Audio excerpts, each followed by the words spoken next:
திருமண பொருத்தம் அப்படிங்கிறதுல 10 பொருத்தம் நம்ம பார்க்குறோம். பொதுவாக 5 பொருத்தம் கெட்டியாக இருந்துச்சுனாக்கா போதும். இப்போ ஆணோட உடம்புக்கும் பெண்ணோட உடம்புக்கும் மேட்ச் ஆகணுமா இல்லையா? ஜாக்கெட்டு கூட இன்னைக்கு மேட்சாக தான் வேணுன்றாங்க.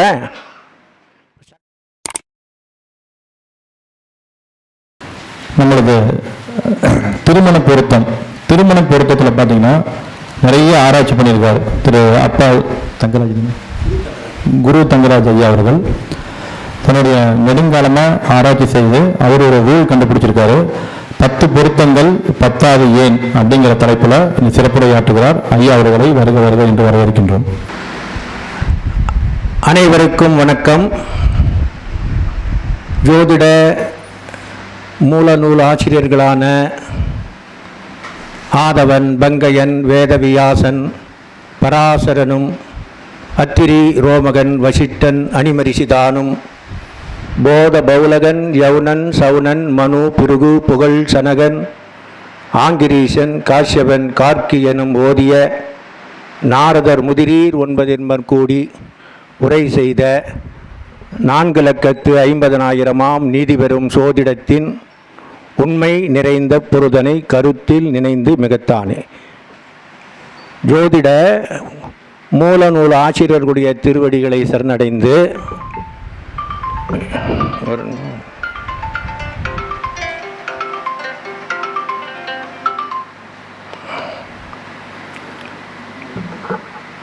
திருமண பொருத்தத்தை பற்றிய ஒரு விழிப்புணர்வு.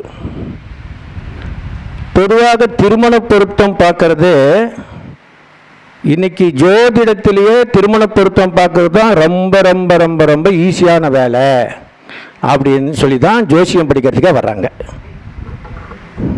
திருமண பொருத்தம் எதுவும் தெரியலனாலும் பரவாயில்ல, திருமண பொருத்தம் படிச்சுட்டு நம்ம அப்படியே உட்காந்துட்டோம்னா பொருத்தம் பார்த்து அப்படியே மொல்லமாக அப்படியே காய் நவத்திக்கலாம் அப்படிங்கிறது தான் எனக்கு தெரிந்த வரைக்கும். ஏன்னா 100 ஆண்டு கால பழமையான ஜோதிட குடும்பத்திலேருந்து நான் வர்றதுனால பெரும்பாலான ஜோதிட பயிற்சியாளர்கள் அந்த மாதிரி எண்ணங்களில் தான் இருக்காங்க.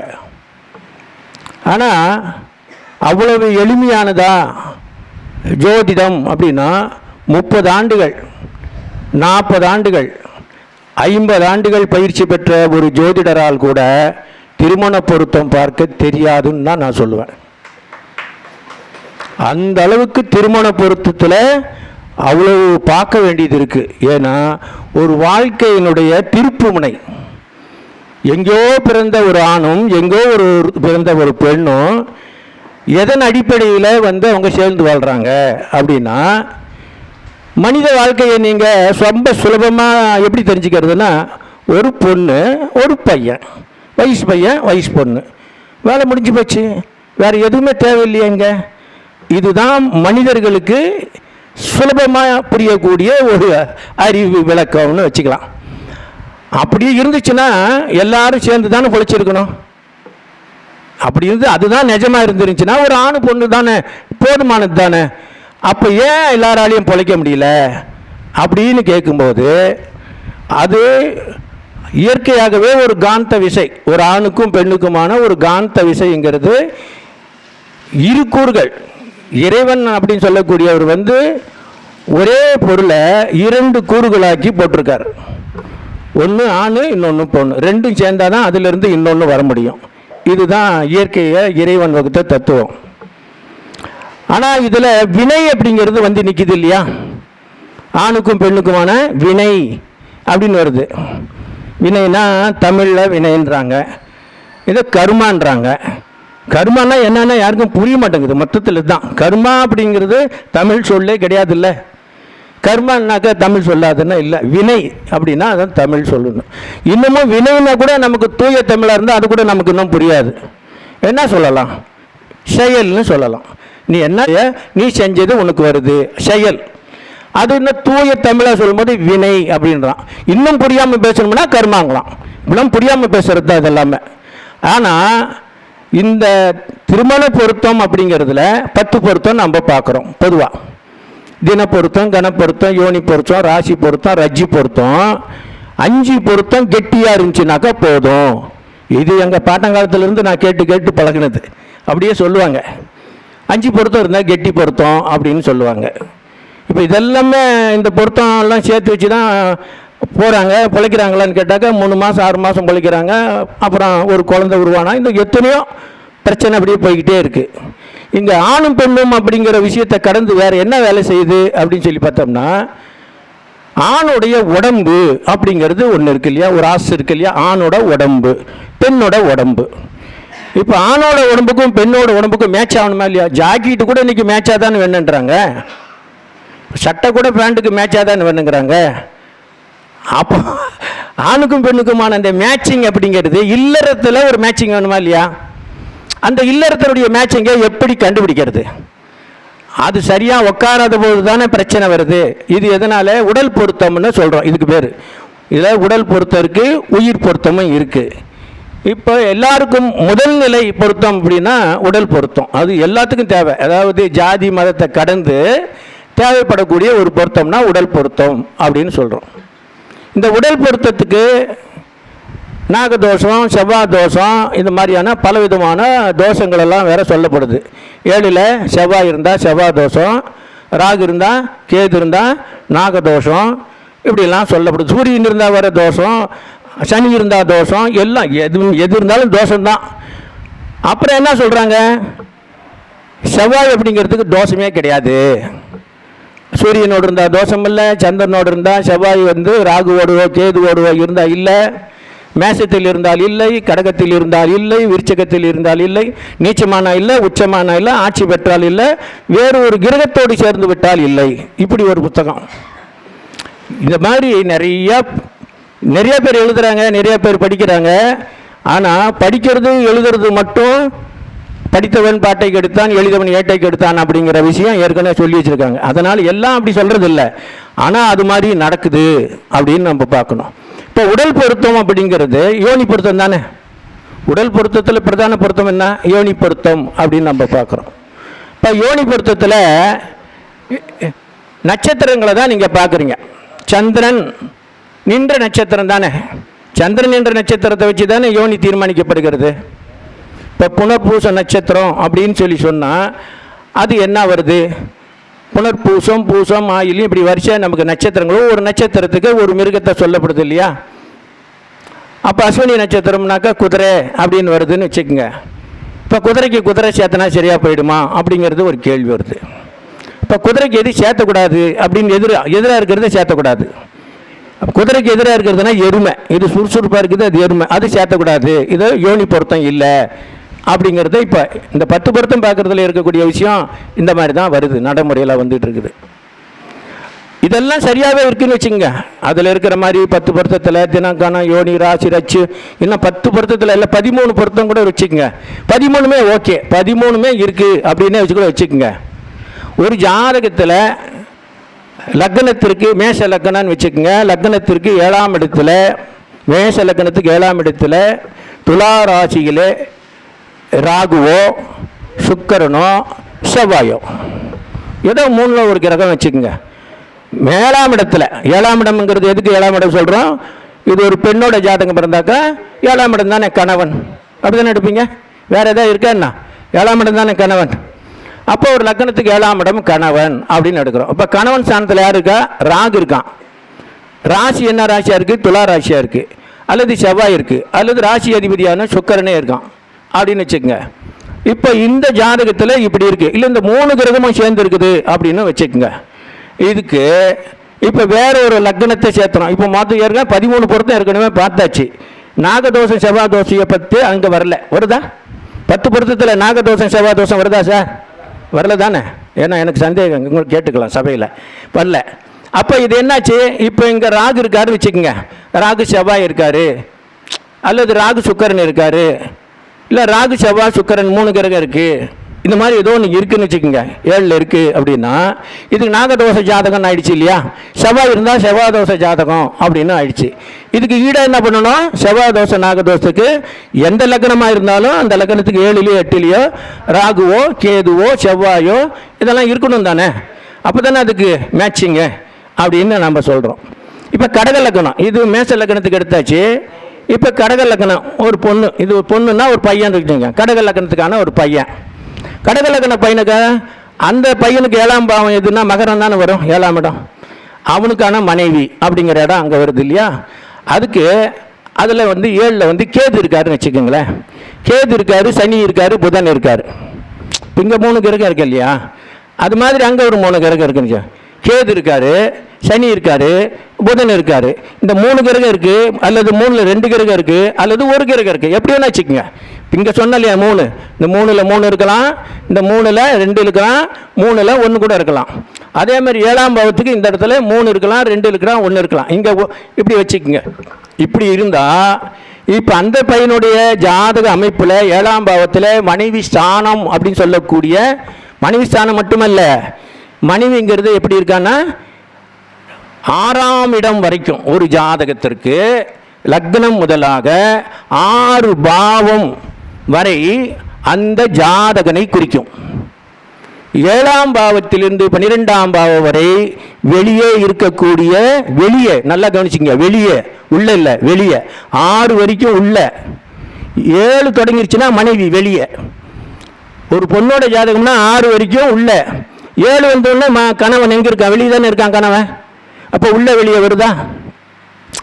அப்போ 12 பாவம் என்பது 6 பாவங்கள் அந்த ஜாதகன், இன்னொரு 6 பாவம் என்பது பெண். சரிபாதி தானே, ஆணும் பெண்ணும் சரிபாதி தானே. இந்த சரிபாதியை உணர்த்துறதுக்கு நிறைய விதிகள் இருக்கு. உங்களுக்கு ராசியிலே எடுத்துக்கிட்டிங்கன்னா கூட ஒரு ராசியை 2ஆக பிரிக்கிற மாதிரி வருமா இல்லையா, ஓரான்னு சொல்லுவாங்க இல்லையா.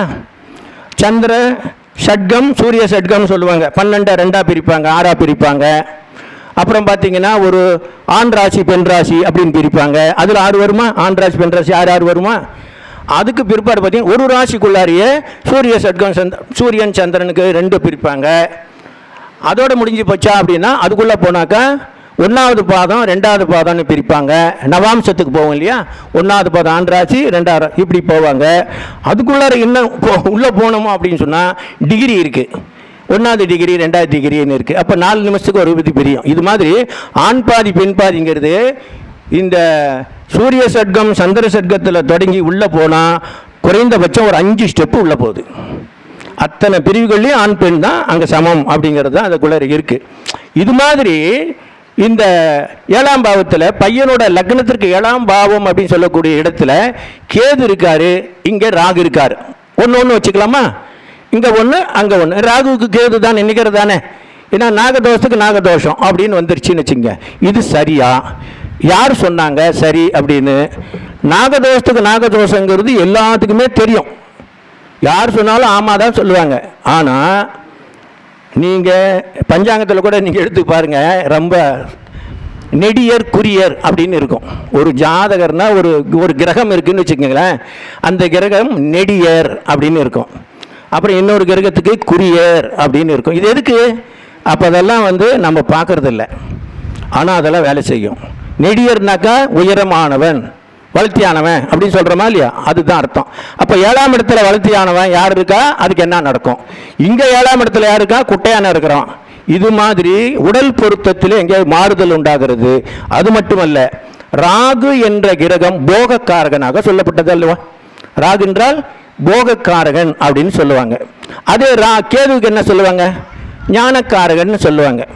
இப்போ 2 பிரிச்சல, இப்போ 2மே கேது, 2மே ராகு தானே, அதாவது சர்ப்பம் தானே. இது என்ன சொல்லுவாங்க, கரும்பாம்புன்னு சொல்லுவாங்க இல்லையா. ராகு கரும்பாம்பும்பாங்க, கேது என்ன சொல்லுவாங்க, செம்பாம்புன்னு சொல்லுவாங்க. ஆனால் 2மே பாம்பு தானே. எல்லாத்துக்கும் தெரியுதுன்னா நாகதோஷத்துக்கு நாகதோஷம் சேர்த்தணும், அதுதானே எல்லாத்துக்கும் தெரிஞ்சது தானே. இது உண்மையா? அப்படி நடந்தால் அவங்க கணவன் மனைவியாக வாழ்வாங்களா? யாராவது உத்தரவாதம் கொடுக்க முடியுமான்னு கேட்குறேன். ஏன்னு கேளுங்க.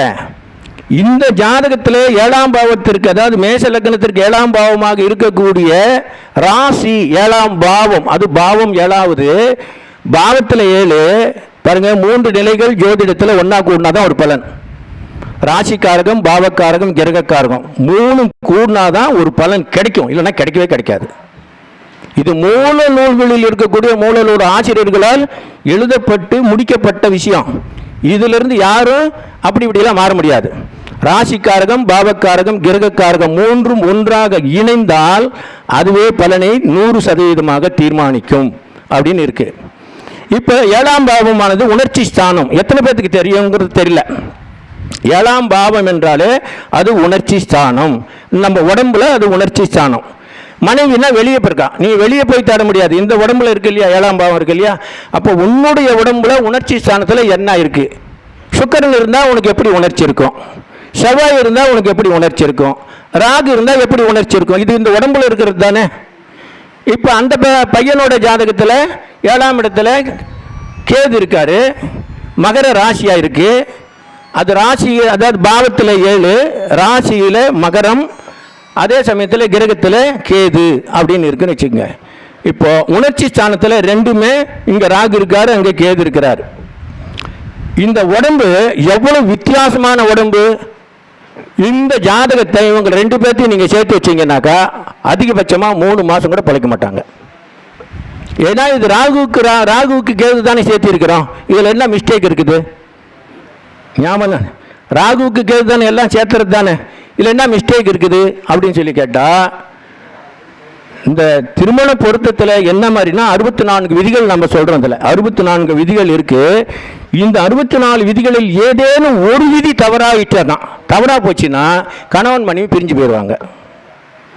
இந்த விதி இப்போ ஒரு விதி தான் நான் சொல்கிறேன். இப்போ 7ஆம் பாவத்தில் மேச லக்னத்திற்கு 7ஆம் பாவம் என்பது, துலா ராசி என்பது சுக்கிரனுடைய வீடு. அது காம கிரகம் என்று பெயர். அந்த கிரகமே காம கிரகம், காமஸ்தானம் இல்லையா. 7ஆம் பாவம் உணர்ச்சி ஸ்தானம். அந்த வீடு சுக்கிரனுடைய வீடு. எனவே அது காம கிரகத்தினுடைய வீடு. அங்கே ராகு இருந்தால் காமம் அதிகமானவர் என்று அர்த்தம். இந்த ஜாதகருக்கு ஆணா இருந்தாலும் பெண்ணா இருந்தாலும் இது காமம் அதிகம் உடையவர் அப்படின்னு அர்த்தம். 2வது நெடியர் அப்படின்னு இருக்கு. ராகு என்றால் நெடியர், கேது என்றால் குறியர். இதுக்குள்ளார இருக்கு. அதுக்குள்ளார கிரகங்களுக்கு வேற அந்த பலம் வேற இருக்கு. இப்போ இங்கே 7ஆம் பாவத்தில் இந்த பையன் ஜாதகத்தில் கடக லக்னத்திற்கு 7ஆம் பாவத்தில் இருக்கக்கூடிய கிரகம் பார்த்தீங்கன்னா மகர ராசி. ராசியில் மகர ராசி, 7ஆம் பாவம், பாவத்தில் 7, ராசியில் மகரம். மகர ராசி என்பது சனி பகவானுடைய வீடு இல்லையா. சனி பகவானுடைய வீடு பார்த்தீங்கன்னா அலி ராசி அப்படின்னு அர்த்தம். இது காம கிரகம், அது அலி ராசி. இது பெண்ணுடைய வீடு, ஆணுடைய வீடுன்னு வச்சுக்கோங்க, அது அலி ராசி. ஆண் ராசி பெண் ராசி அப்படி வருது இல்லையா. மேசம் ஆண் ராசி, ரிஷபம் பெண் ராசி, மிதுனம் ஆண் ராசின்னு சொல்லுவாங்க. ஆனால் ஆண் அலி அப்படின்னு சொல்லணும். அதை கடகம் அப்படின்னா பெண் ராசி, சிம்மம்னா ஆண் ராசி, கன்னின்னு வந்துருச்சுன்னா அது பெண் ராசி தானே, ஆனால் அது பெண் அலி ராசி.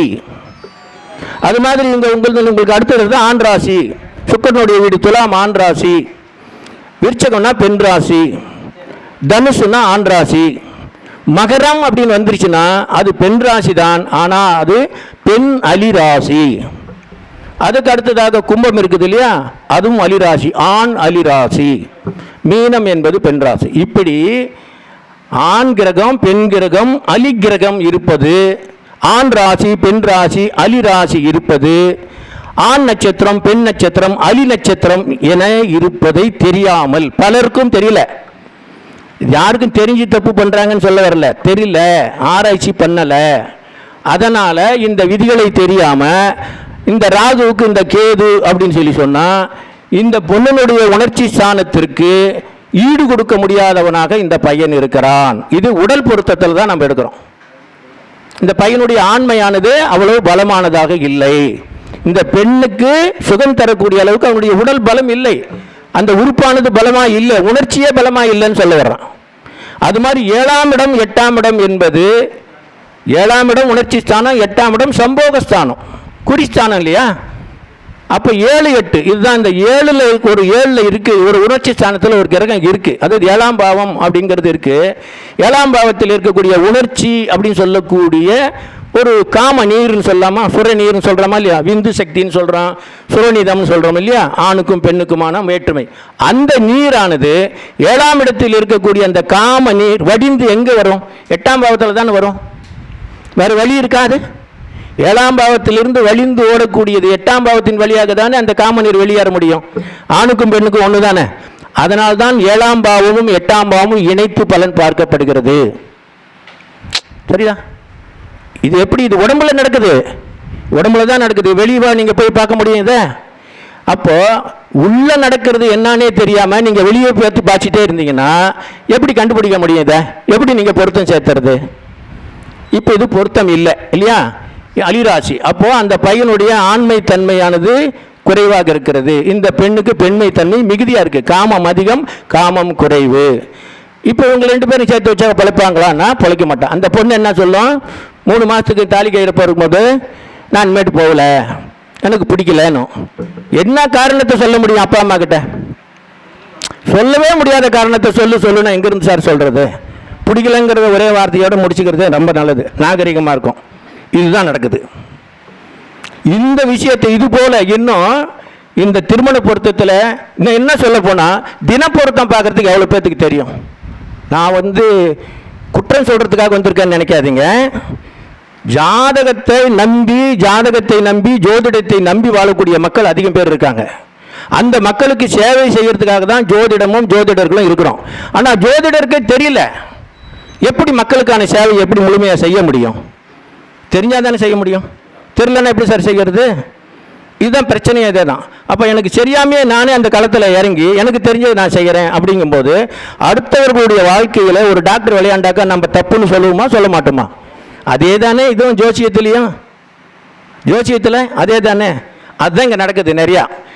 தினப்பொருத்தங்கிறது பொதுவாக எல்லாத்துக்கும் தெரியும். 3வது நட்சத்திரம், 5வது நட்சத்திரம், 7வது நட்சத்திரம், 22வது நட்சத்திரம், அப்புறம் வேதை நட்சத்திரம்னு ஒன்று இருக்குது. அது பெரும்பாலும் யாருக்கும் தெரியறதில்ல. வேதை நட்சத்திரம் 64வது பாதம் அப்படி சொல்லக்கூடிய அது கலைஞான பாதம்னு சொல்லுவாங்க. 22ஆம் திரேகானம்னு பேர், அதற்கு மரண திரேகானம்னு சொல்லுவாங்க.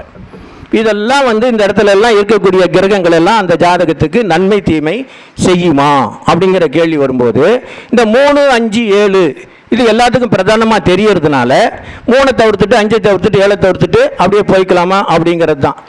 3 தவிர்க்கலாம், தவிர்க்காமையும் விடலாம். 5 தவிர்க்கலாம், தவிர்க்காம விடலாம். அதே மாதிரி 7க்கும் கூட இந்த 7வது நட்சத்திரத்தை எடுக்கலாமா வேண்டாம்ங்கிறதுக்கு 11 நட்சத்திரங்கள் உங்களுக்கு அதில் விதிவிலக்கு கொடுக்கப்பட்டிருக்குது. வதை வைநாசிகம் செய்வதில்லை அப்படிங்கிற இருக்கு. 7 நட்சத்திரங்களுக்கு கொடுக்கப்பட்டிருக்குது. அந்த விதிவிலக்கு இருக்கான்னு நம்ம பார்க்கணும். அதுவும் பார்க்கறது இல்லை. அப்போ 7 நாள் வேண்டாம் அப்படின்னு சொல்லிட்டு ஒதுக்கி விட்டுறாங்க. இது போல இப்போ 3வது நட்சத்திரத்தை சேர்த்தலாமா வேண்டாமா அப்படிங்கிற ஒரு கேள்வின்னா, ஆணோட நட்சத்திரமாக இருந்தாலும் சரி, பெண்ணோட நட்சத்திரமாக இருந்தாலும் சரி, பெண்ணுக்கு தான் பொருத்தம் பார்க்கறது. எல்லாத்துக்குமே எல்லா ஜோசியருக்கும் ஒரே மாதிரி தான் பேசுவாங்க. பொண்ணுக்கு தானே பொருத்தம் பார்க்கறது. நான் 2 பேர்த்துக்குமே பொருத்தம் பார்க்கணுங்கிறேன். இதுக்கு நீங்கள் ஒத்துக்கிறதுக்கான விதியை நான் என்ன சொல்ல வரேன்னா, உங்களுடைய நட்சத்திரத்திலிருந்து 7வது நட்சத்திரம் வதை நட்சத்திரமா இல்லையா? பொண்ணுக்கு தான் 7வது நட்சத்திரம் வதையா? உங்களுக்கு இல்லைன்னு சொல்லுவீங்களா? அப்போ உங்கள் நட்சத்திரத்திலிருந்து 7வது நட்சத்திரம் வதை தானே. அப்போ அது 22 தானே வரும். அப்போ உங்களுக்கு வேலை செய்யுது. அப்போ உங்களுடைய 3வது நட்சத்திரம் அப்படிங்கிறது விபத்து தரையா இல்லையா? ஆணுடைய நட்சத்திரத்திற்கு 3வது நட்சத்திரம் விபத்தா இல்லையா? பொண்ணுக்கு மட்டும்தான் சொல்ல முடியுமா? ஆணுக்கு அதே தானே. அப்போ பெண்ணுக்கு என்ன விதியை நாம் பார்க்குறோமோ அதே விதியை ஆணுக்கும் பார்க்கணும். இவனுடைய ஜாதகத்தில் 3வது நட்சத்திரத்தில் ஒரு கிரகம் நீச்சமாக இருக்குது சார். இப்போ யாரோ ஒருத்தர் அஸ்வினியில் பிறந்துட்டாங்கன்னு வச்சுக்கோங்களேன். அஸ்வினி பரணி கிருத்திகை நட்சத்திரம் சார். கிருத்திகை நட்சத்திரத்தில் ஒரு கிரகம் இருக்குன்னு வச்சுக்கோங்களேன். ஏதோ ஒரு கிரகம் இருக்குன்னு வச்சுக்கோங்க. ஐப்பசி மாதத்தில் பிறந்த ஜாதகர். ஐப்பசி மாதத்தில் சூரியன் எங்கே இருப்பார்? துளாராசியில் இருப்பாரா? கிருத்திகை நட்சத்திரத்தினுடைய அதிபதியை நான் சொல்கிறேன். கிருத்திகை நட்சத்திரம்னா சூரியனுடைய நட்சத்திரம். ஐப்பசி மாதத்தில் பிறந்த பையன், பிறந்த பொண்ணு அப்படின்னு வச்சுக்கோங்க. 3வது நட்சத்திரம் அந்த பையன் அஸ்வினியில பொண்ணோ பையனோ 3வது நட்சத்திரத்தில் அஸ்வினியில பிறந்தான். அஸ்வினி பரணி கிருத்திகை நட்சத்திரத்தில் ஒரு கிரகம் நிற்கிது. என்ன கிரகம் நிற்கிது? இந்த பையனுக்கு 3வது நட்சத்திரம் அப்படின்னா இப்போ அஸ்வினி பரணி கிருத்திகை அப்படிங்கிறது அது திருமண காலத்தில் வரக்கூடியதாக இருக்குமா இல்லையா? 3வது நட்சத்திரம்னா அஸ்வினிங்கிறது ஒரு 7 வருஷத்தில் ஒரு 3 வருஷம் போனால் 4 வருஷம் இருக்குமா? சுக்கிரன் ஒரு 24 முடிஞ்சு 25 வந்துடுவாரா? பருவ காலம் தானே. கல்யாண காலத்தில் ஆணுக்கோ பெண்ணுக்கோ வந்துடுமா இல்லையா? இப்போ அந்த இடத்துல என்ன சொல்கிறேன், சுக்கிரன் என்ற இங்கே சூரியன் இங்கே இருக்கும்போது அங்கே வராதுன்னு வச்சுங்க. குரு இருக்காருன்னு வச்சுக்கோங்க. எங்கே குரு இப்போ அங்கே மிதன ராசிக்கு இந்த புதான பயிற்சியாக இருக்கார். அதுக்கு முன்னே இங்கே தான் இருந்தார். குரு சூரியனுடைய நட்சத்திரத்தில் இருக்கார். இங்கே கிருத்திகை 1லையோ 2லையோ 3லையோ 3வது நட்சத்திரம் தானே சேர்க்கக்கூடாது. அதானே. ஏன் சேர்க்கக்கூடாது அப்படின்னா, 3வது நட்சத்திரத்தில் கிருத்திகை நட்சத்திரம், அந்த நட்சத்திரத்தில் ஒரு கிரகம் இருக்கிறது. இது சூரியனுடைய நட்சத்திரத்தில் ஒரு கிரகம் இருக்கு. அது எந்தெந்த கிரகம் இருக்க வாய்ப்பு இருக்குன்னா, புதனும் சுக்கிரனும் இருக்க முடியாது. ஏன்னா சனி சூரியனோடு சேர்ந்து போயிடுமா இல்லையா?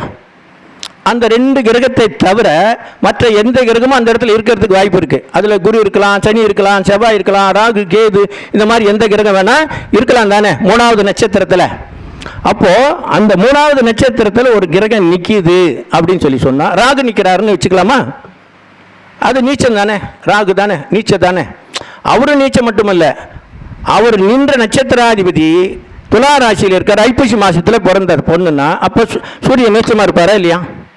3வது நட்சத்திரத்தில் ஒரு கிரகம் நிற்கிது, அது ராகு, அவரே நீச்சமாக இருக்காரு.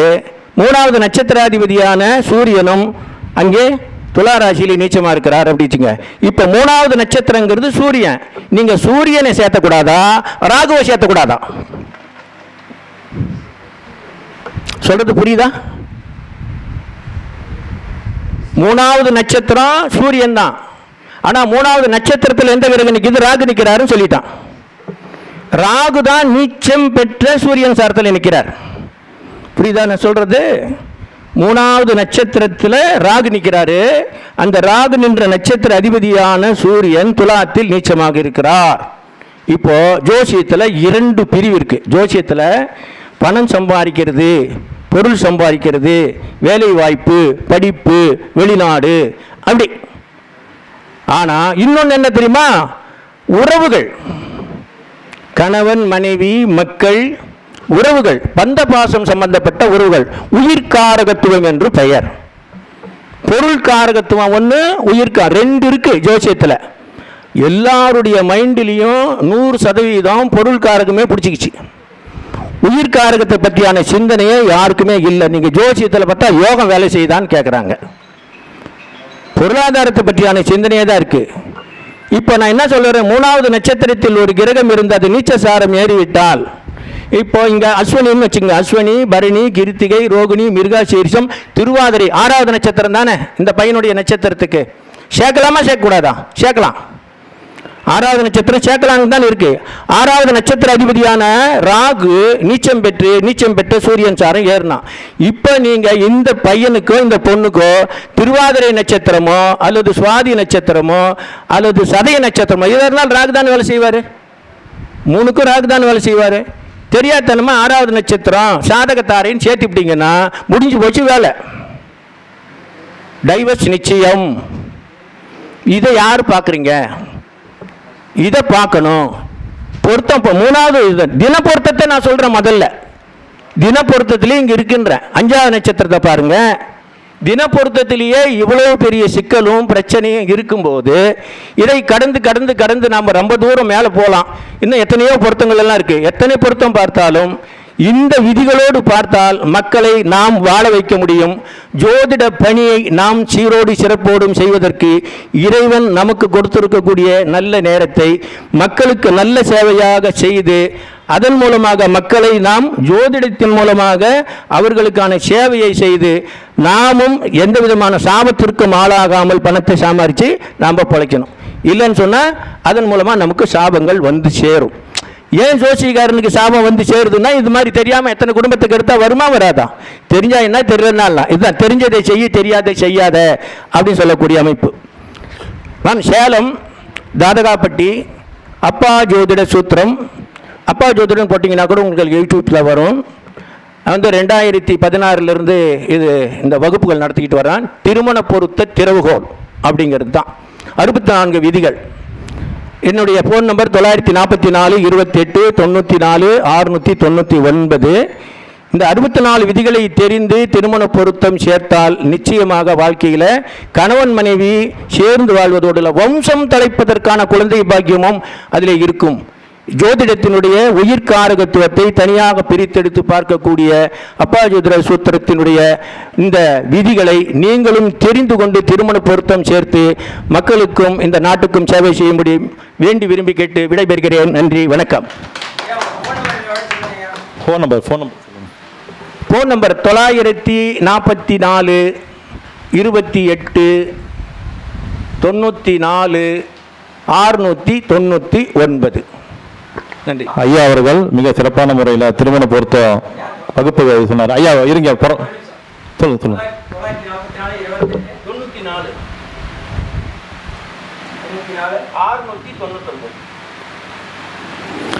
ஐயா அது யூடியூப்பில் போட்டிங்கனாவே நிறைய இடத்துல பேசியிருக்கிறாரு. அதனால் அது வீடியோலாம் வரும், பாருங்கள். ஐயா அவர்களுக்கு கள்ளக்குறிச்சி ஏழுமலை ஐயா சிறப்பு மரியாதை செய்வார்.